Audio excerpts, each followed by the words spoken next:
everybody. Today, I want to ask you a few questions that are going to help you start to understand and completely shift the way you deal with the problem of your kiddo not listening to you.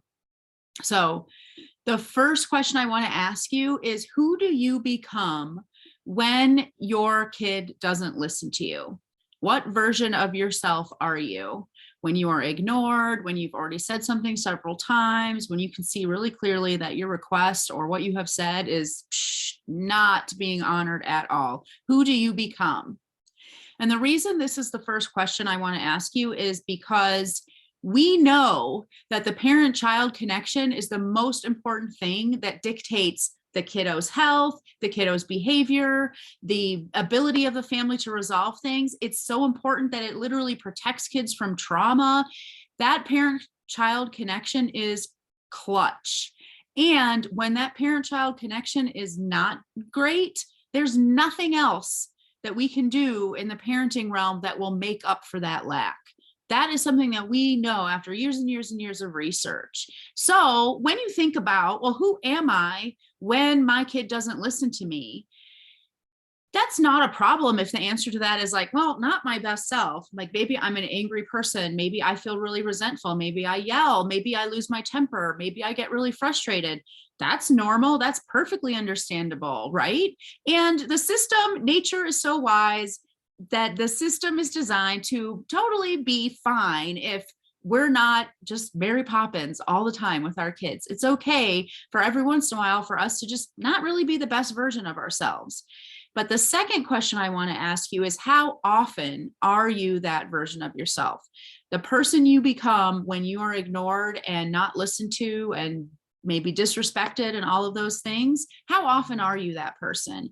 Because if the answer to that question is, gosh, like most of the time, or like all the time even, or way more than I want to be, then we understand that this parent-child connection that you are basing your whole family's safety and security on is in jeopardy, because now your child is tasked with attaching to and connecting with that version of you. And how easily and how healthily is your child able to connect with that version of you?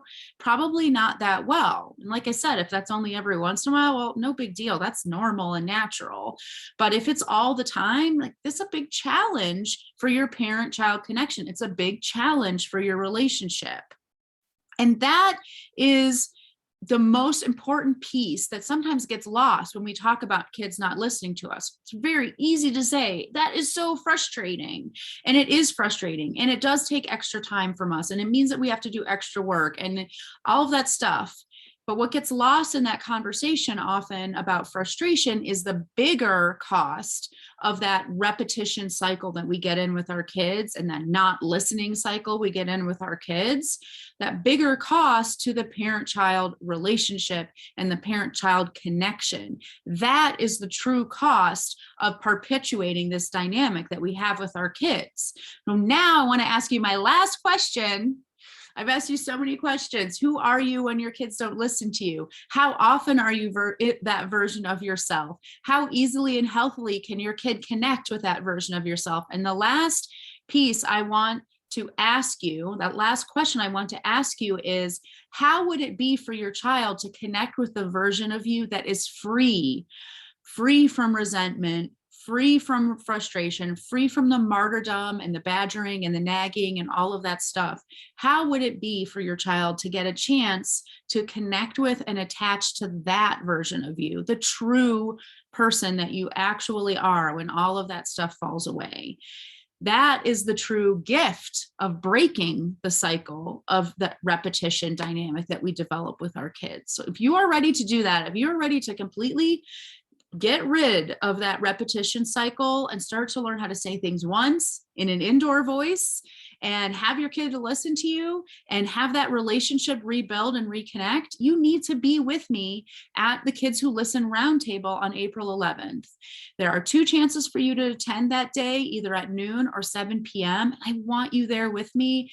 to do something completely new that I have never offered before, which is not a course. It's not a workshop. It's not a webinar. It's not a training. It's not a lecture. We're not talking about slides. We're not talking about a TED Talk here. We are talking about genuine human connection between me and you.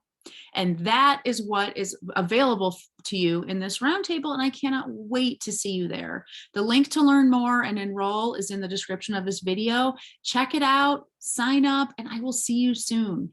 Bye, everybody.